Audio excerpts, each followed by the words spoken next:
One of my favorite poets, Mary Oliver, says, someone once gave me a box of darkness, and it took me years to understand that this too was a gift.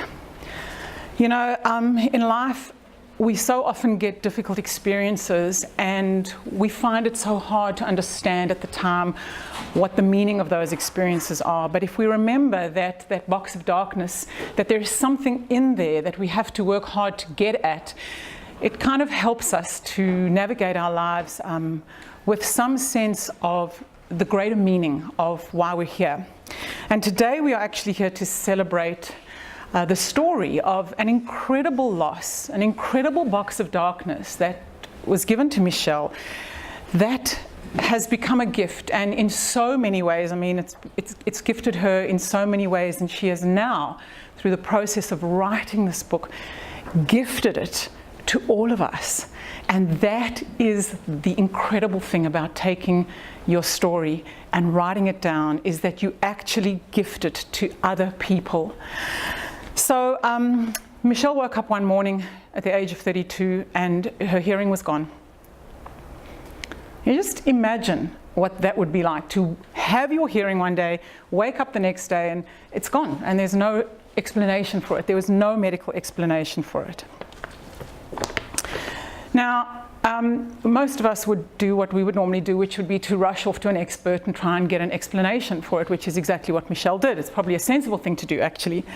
What happens when you exhaust all of those places and people say, oh, well, sorry, don't know, not sure, no reason. This experience took Michele on a very deep journey into this field of energetics, in a way, which actually is quite old, but we're sort of almost like rediscovering it now. The idea that as human beings, we're actually all just expressions of energy. We have auric fields.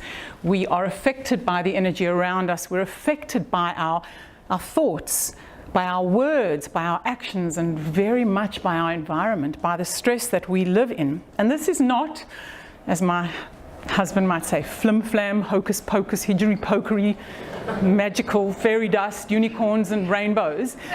This is like science. This is quantum physics, right? We're starting to understand that there's quantum physics is involved here.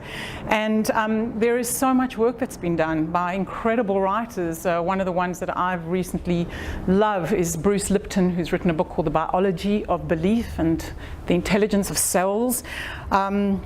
How cells respond to their environment. And we do know that stress, as our environment, makes us sick. We know that. But the thing about modern day life is that we're so inured to the stresses around us that we don't even register things as stress anymore. We don't register that the gazillion little pings on our phone, the notifications, the emails that are waiting for us, the traffic that we're in, the 24/7 news that is not only in our living rooms but in our ears, sometimes as we're trying to fall asleep at night, so that we know at any moment the calamities that are happening in Ethiopia, with a plane going down, and in Gaza and in Christchurch. We know at every moment all the terrible stuff that's going on. We don't even register that anymore as stress. That's just modern day life. And so what do? We have pills to help us sleep. We have pills to help us cope. We have more coffee in the morning to help us wake up. And we just kind of do what we need to get through, just so that our bodies can, that we can get through things. But the thing is that there is a cost to this, and our cells and our bodies, they know the cost and they speak to us, and it's really sometimes hard for us to sometimes register what that cost is until the body starts to scream at us. The truth is, we actually don't know silence anymore. We live in such a noisy world in so many ways, just everything blaring at us. And that's where Michele's book comes in. The Native Americans, another amazing, incredible ancient wisdom, indigenous wisdom, they have 4 questions when somebody is ill. They ask, when last did you sing? When last did you dance? When last did you sit in silence? And when last did you tell your story? Now, the truth is that what happens when we sit in silence is that we actually start to listen. We actually can hear. That's when we learn how to hear. So in 2014, I was running retreats for women writers, and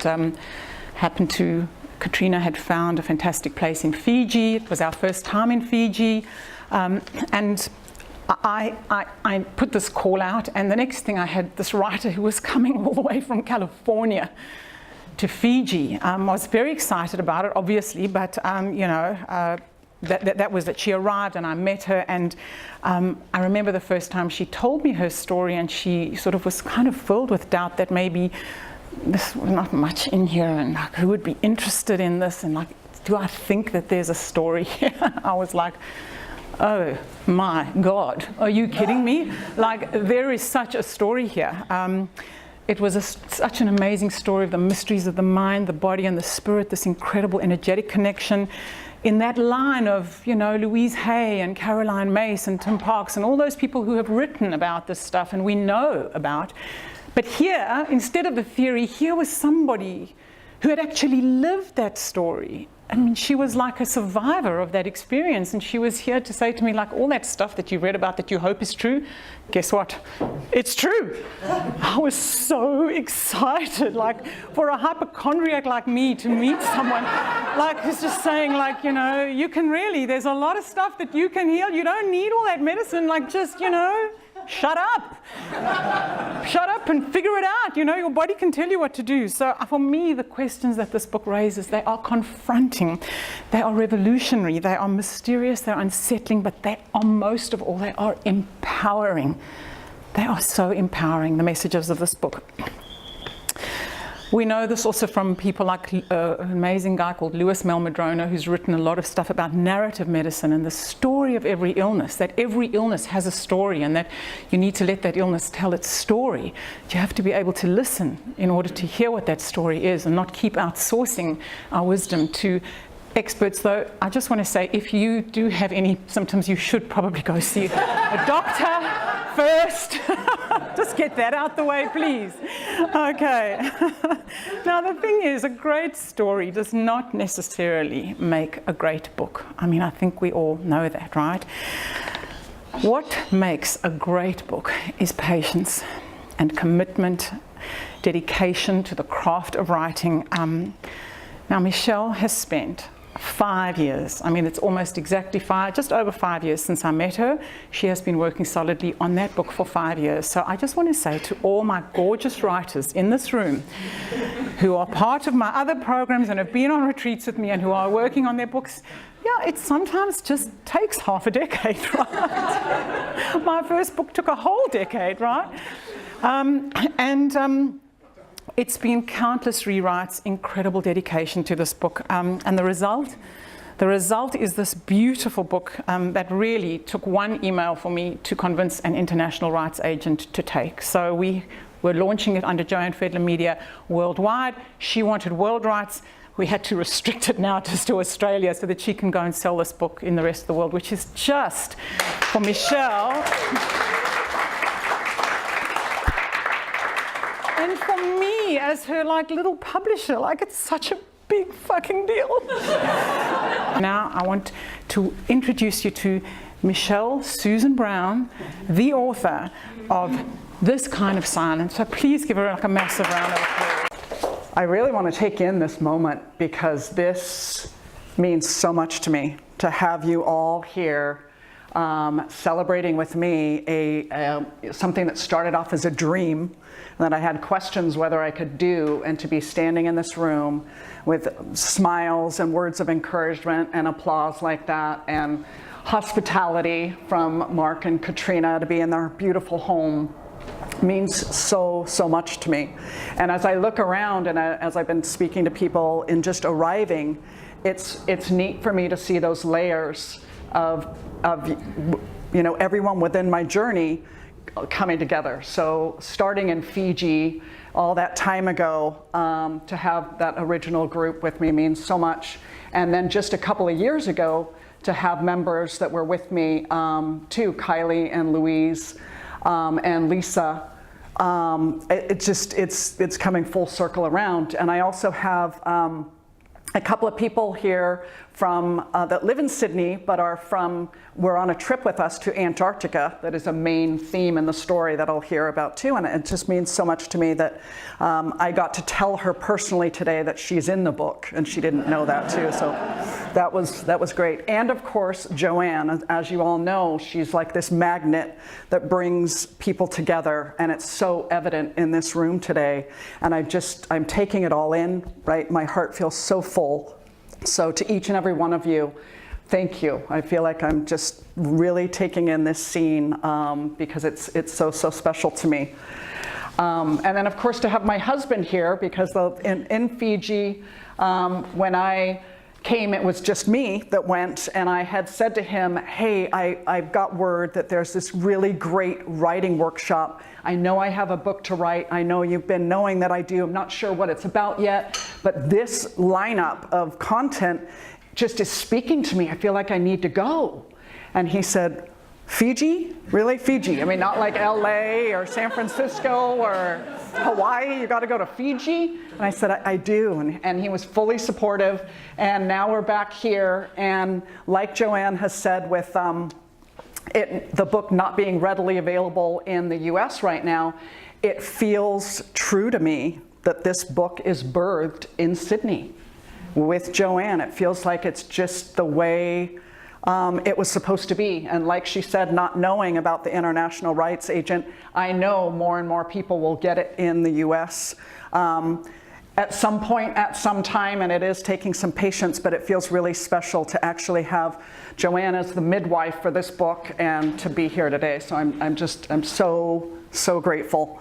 And I just want to say too that publishing with Joanne and Joanne Fedler Media has been a dream come true too. This cover and the content, the font, there are so many decisions that go into even the construct and the layout of the book, and Joanne Fedler Media allowed me to be part of that process, which is huge to me.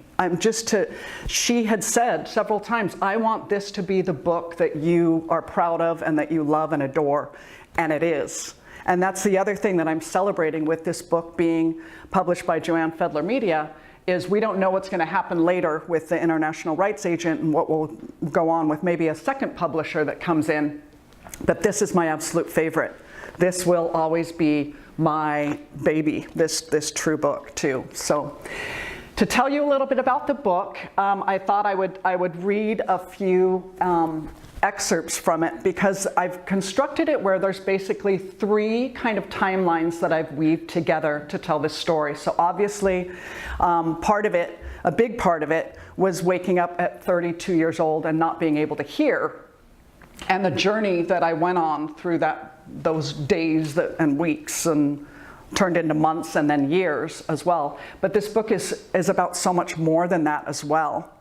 And it was on a trip to Antarctica at the end of 2014, 9 months after going to Fiji and having ideas about the book, that my experience really paralleled kind of the story of not being able to hear in terms of the remoteness and the separation and some of the things that I went through.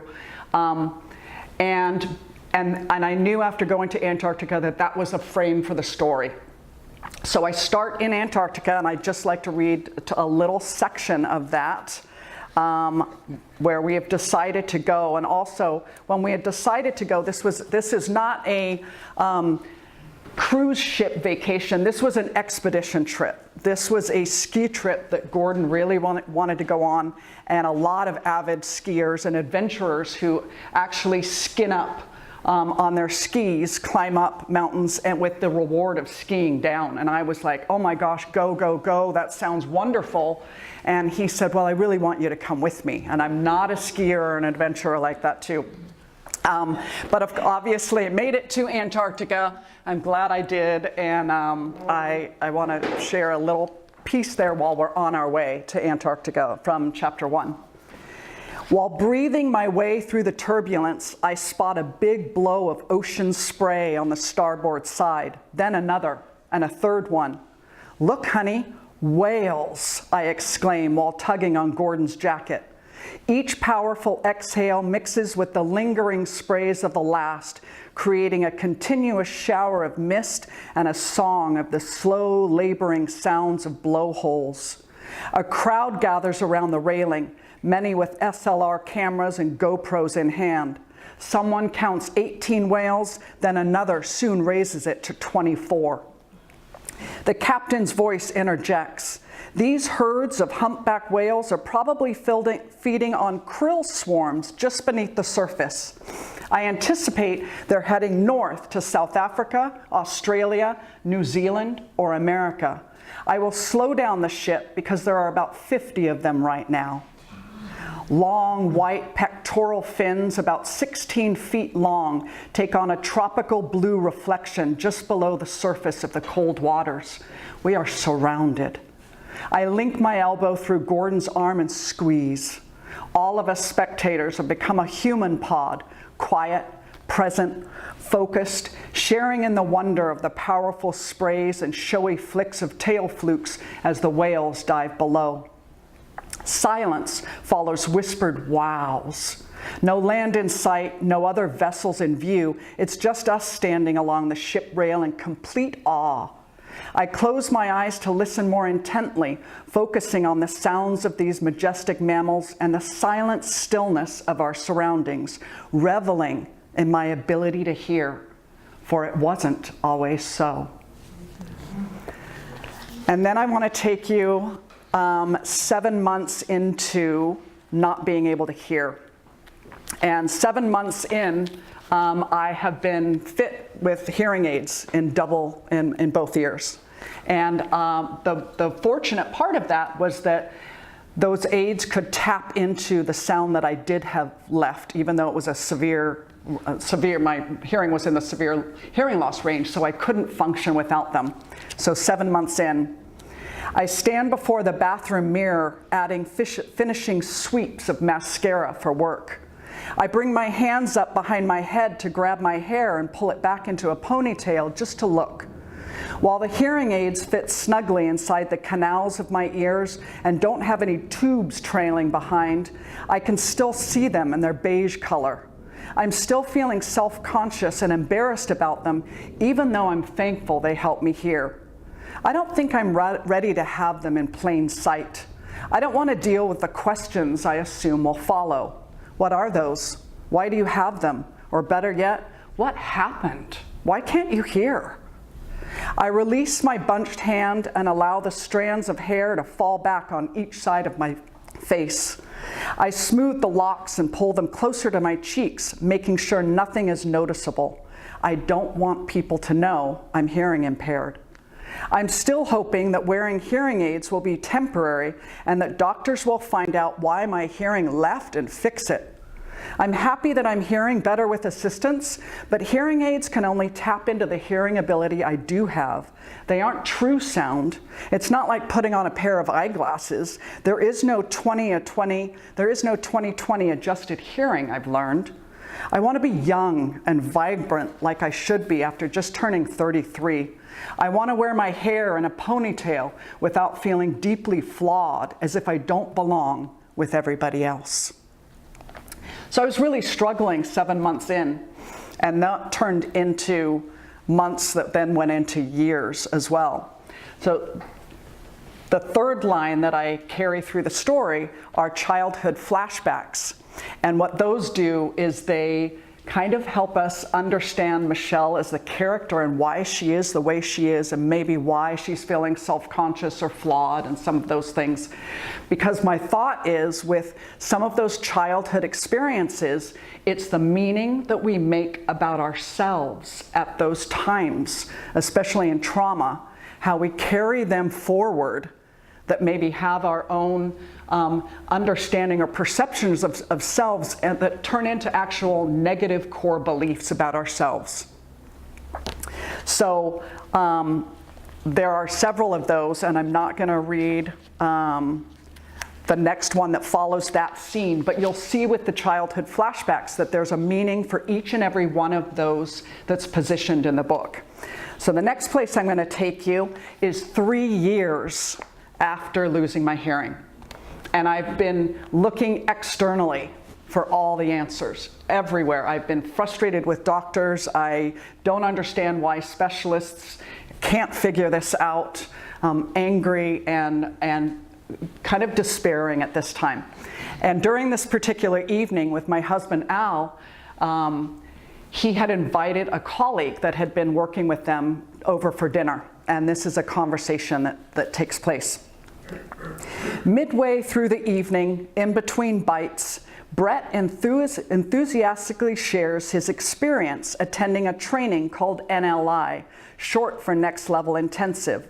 He explains that the overriding theme is leadership. Knowing myself as a leader helps me be a better leader in the workplace, he says. He tells us that the workshop is divided into 2 sessions, a 3-day session over a weekend followed by a 5-day residential session requiring a hotel stay 2 weeks later. Al listens casually but fidgets often in his chair and excuses himself, leaving Brett and me together at the table. Brett leans over and speaks with kindness. Al tells me you've been having some health issues too, Michele, that you're having problems with your hearing and that doctors aren't finding any medical reason for it. I nod slowly, looking at his sapphire blue eyes intently. I can't help but wonder if there is some emotional component involved as well. For example, a respected author named Louise Hay would say, "What is it you are afraid to hear or don't want to hear?" He raises his eyes to expose lines on his forehead and holds the expression. I wonder what exactly Al has told him about me. His eye contact is uncomfortably intense. What? What was that again? Louise Hay. She would ask, what is it you maybe don't want to hear? His words linger in the kitchen air and his eyes seek a reaction from me. I feel annoyance about what he is suggesting. A rush of defensiveness ignites in my chest. Is he saying I don't want to hear? Is he suggesting that I am causing my hearing issues? Who the hell is Louise Hay anyway? What does he mean, what is it I don't want to hear? Of course I want to hear. My heart beats fast and I want to say something. No words come out. I sit with Brett in awkward silence, my eyes darting around as my brain attempts to make some kind of sense of this suggestion. Who is Louise? I say awkwardly, desperately hiding my irritation. Louise Hay. She's an author of a book called Heal Your Life. I thought, well, maybe it could help. I see compassion in Brett's face, and a quiet voice within me says, I cannot simply dismiss his questions. And I was so annoyed with that, and yet something kept me replaying those questions in my mind. Can you keep going? Got to read the book. Yeah, I was gonna say, purposely no spoil alerts, right? But it was the first time where I chose to turn my gaze inward rather than outward. And that was the start of some shifts. So without, many spoil alerts, I am gonna jump now to another piece in Antarctica that kind of this last part that pieces it together as well too, but still doesn't give a lot away because there's a lot in between. During this Antarctica excursion, there's a very low cloud ceiling in Antarctica. The skiers are not able to get out. Visibility is really poor, and it is windy and it is freezing, but there's an opportunity to get out in zodiacs and see some of the scenery around. I'm still not convinced I will enjoy this excursion. The ride is bumpy and freezing water occasionally sprays up against my back. My grip is tight on the outer rope along the rubber boat. The driver and marine biologist Santiago navigates the seas, pointing out crab-eater and Weddell seals, icebergs, Adelie penguins, and the frozen shipwreck. It's been 15 minutes and I'm just now beginning to breathe normally again. I feel the crisp air through my nostrils as I inhale, and after exhaling, I open my mouth to taste some falling snow. Ice crackles serenely around us. Santiago cuts the engine and explains the difference between glacial ice and sea ice. Afterward, we float in silence for a few minutes. I scan the iceberg-filled surroundings, taking in gorgeous shapes and sculptures that even Walt Disney couldn't possibly create. I stare at these unusual formations created by waves and the varying temperatures of the ocean. Jagged edges on display, carvings like scars from past experiences, points, peaks, and pristine exteriors with turquoise shimmers.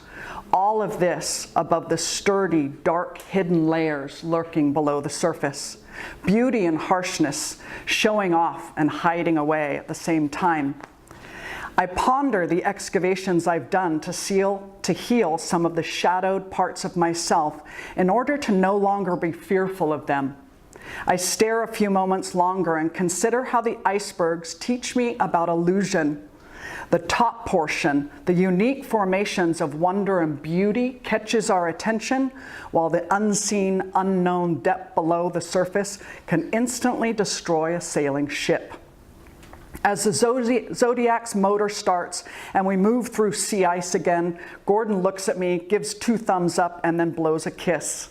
Johnny leans over and says, "Want some good news?" I nod. I can see the ship. For the remaining ride, I breathe deeply and feel glad I came on this excursion after all. The Antarctica sculptures, the sea ice, the silence, the reminder to be present in the moment. So that gives you a little piece of some of the learning there too. And it wasn't easy to excavate some of those underneath parts, but it's really what I believe has helped me regain my hearing and be the happiest and healthiest that I am in my life. And silence and stillness and being present in the moment has helped, but what also helped was getting in touch with some of those things that I really loved.